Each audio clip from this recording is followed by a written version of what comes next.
Olá, meus queridos, olá, minhas queridas, sejam novamente bem-vindos ao nosso canal Ciência da Emoção. O tema de hoje é a influência que nós temos do nosso intestino sobre as nossas emoções, um tema já explorado em outros vídeos, mas eu quero tocar numa questão importante hoje. Então tá aqui um livro bem bacana para você que é entusiasta aí da área de emoções. Não é incomum que as pessoas que estudam emoções fiquem bastante voltadas, bastante direcionadas à formação psicológica do processo emocional, o que é, evidentemente, muitíssimo importante. Porém, a parte biológica, esta parte fisiológica do funcionamento das emoções, também tem um impacto muito grande sobre o desenvolvimento emocional e sobre a correção de elementos emocionais que não estão funcionando muito bem. Então eu quero chamar você para uma reflexão aqui e te dar algumas dicas de como melhorar o seu condicionamento biofisiológico, partindo aí do nosso bom e velho intestino. Você veja aqui que o Elion Póvoa, que é um grande pesquisador falecido já também recentemente, o Elion Póvoa chama o intestino de o cérebro desconhecido. Na verdade, hoje, na neurociência, ele já é conhecido. Nós chamamos esse cérebro de cérebro entérico, Então, o nosso sistema entérico é o nosso sistema intestinal. Professor Júlio, qual é a dica de hoje para a gente melhorar o nosso condicionamento emocional cuidando do nosso intestino? Você já deve ter ouvido falar numa coisinha chamada flora intestinal. A flora intestinal é composta por um conjunto de micro-organismos, sejam eles fungos, sejam eles bactérias, até mesmo alguns vírus que estão ali no nosso sistema intestinal. Alguns deles têm uma ação benéfica para o corpo, outros têm uma ação maléfica para o corpo e outros estão ali apenas de passagem, não fazem diferença nenhuma. Eles simplesmente habitam ali essa parte do intestino. Bom, qual que é a reflexão de hoje? Você sabe qual é o seu tipo sanguíneo? Você sabe qual é o fator RH do seu sangue? Se ele é positivo, se ele é negativo? Uma parcela das pessoas sabe o seu tipo sanguíneo e uma parcela menor não sabe. Mas eu diria para você assim, de uma forma bastante categórica, a imensa maioria das pessoas não sabe o que fazer com essa informação. Então o cara diz assim, eu sou sangue do tipo O negativo, eu sei que eu sou doador universal, mas nada mais além disso. Veja, a estrutura molecular, a estrutura enzimática do seu corpo, ela foi construída, ela foi desenvolvida não hoje. Você é um remanescente de uma população que viveu há muitos e muitos anos, que foi experimentando muitas dificuldades, que foi experimentando condições temporais e climáticas muito diferentes, que enfrentou alguns tipos de doenças muito diferentes das de hoje, e tudo isso somado vai fazendo com que a gente vá formando os grupos sanguíneos. Então, se você for pegar o sangue do tipo O, por exemplo, que é uma estrutura molecular muito antiga e é exatamente considerada por conta disso uma espécie de pai dos sangues, Por isso o O doa para todo mundo e nem todo mundo doa para o O, porque o papai ele é reconhecido por todos os seus filhos, mas ele não reconhece os filhos dentro dele mesmo, porque já são criações diferentes.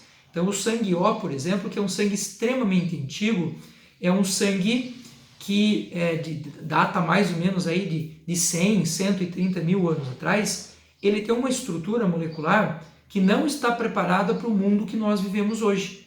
Por isso, uma grande quantidade de pessoas com depressão, de pessoas que têm problemas emocionais, são do sangue do tipo O. Não é só porque ele é muito populoso, É porque a estrutura desse sangue, nós estamos aí em 2019, mas ele é uma estrutura praticamente pré-histórica, uma estrutura muito antiga.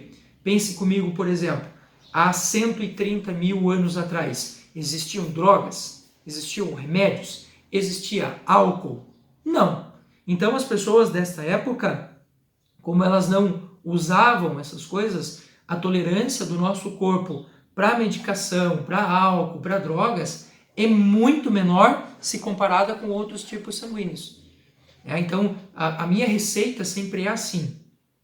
Você quer entender mais ou menos o que você pode, o que você não pode fazer, o que você pode, o que você não pode comer, entenda um pouco melhor qual é a estrutura biológica do seu tipo sanguíneo.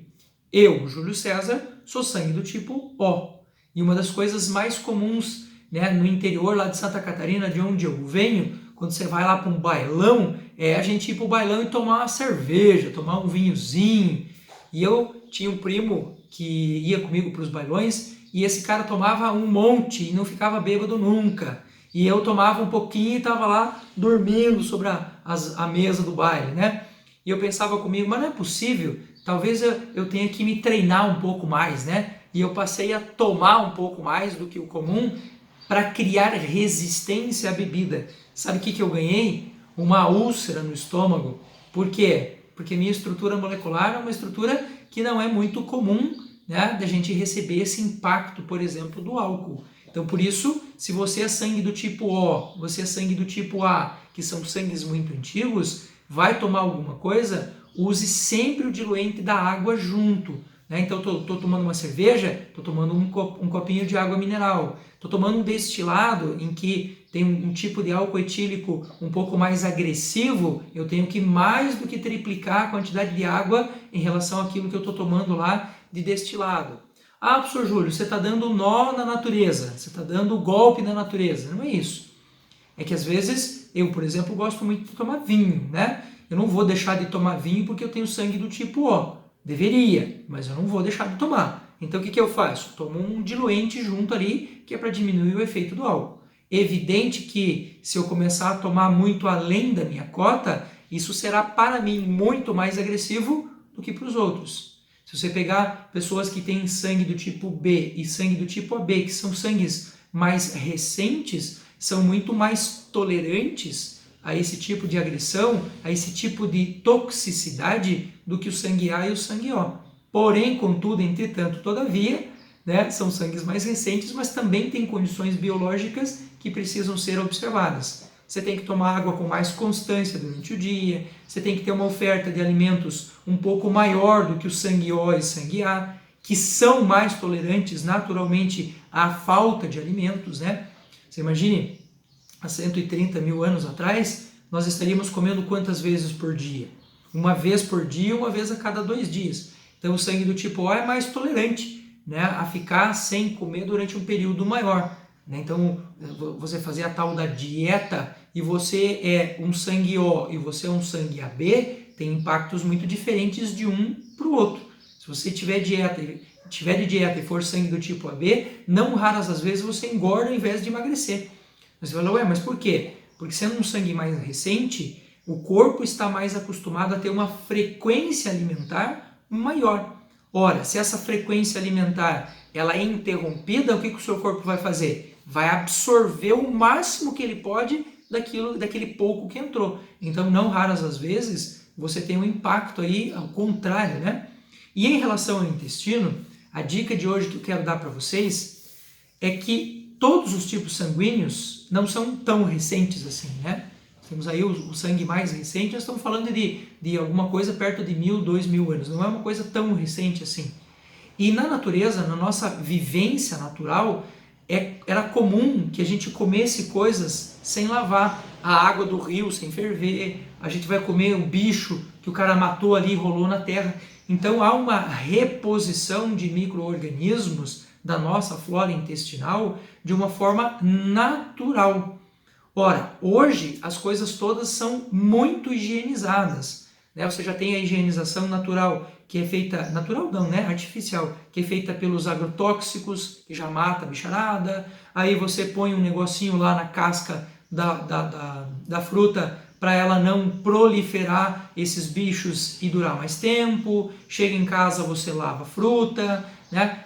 Você está dizendo o que, professor Júlio? Que é para eu começar a comer as coisas sem lavar? Não é isso. É porque aí você teria também uma série de toxinas e outras coisas envolvidas. A minha sugestão é que toda vez que você perceba que o seu intestino não está funcionando legal, você fez uso de antibiótico, anti-inflamatório, ficou muito nervoso por alguma questão, nestes casos é interessante você passar na farmácia e comprar lá um repositor de flora. Eu nem vou citar nenhum tipo, nenhuma marca aqui, para não criar nenhum tipo de problema comercial, né? Mas existem muitos repositores de flora que são extremamente baratos, simples, e você consome lá por 2 ou 3 dias, ou por até 5 dias, e você refaz essa questão de flora. Diminui o impacto da prisão de ventre, diminui o impacto da produção de gases, né, porque você reequilibra a sua flora. Existem alguns repositores de flora que são naturais, esse sim você pode criar na sua casa. Então você pode tomar lá o kefir, por exemplo, né, que é aquele bichinho que você cria no leite. Existem alguns tipos de bacilos que você usa no leite para fazer aquele iogurte natural, então você pode consumir sem problema. Tem alguns fermentados no mercado, apesar da quantidade de bacilos ser muito pequena, mas eles também ajudam, né, esses fermentados lácteos que a gente tem no mercado. Existe um outro que você cria dentro do chá, né, que se chama kombucha ou kombucha, como alguns costumam chamar, que também é muito legal. Então você faz lá o chá verde, põe o bichinho lá dentro, ele vai consumindo algumas propriedades do chá, se reproduz e você toma aquele chazinho, aquele produto, e ele repõe a sua flora intestinal. Beleza?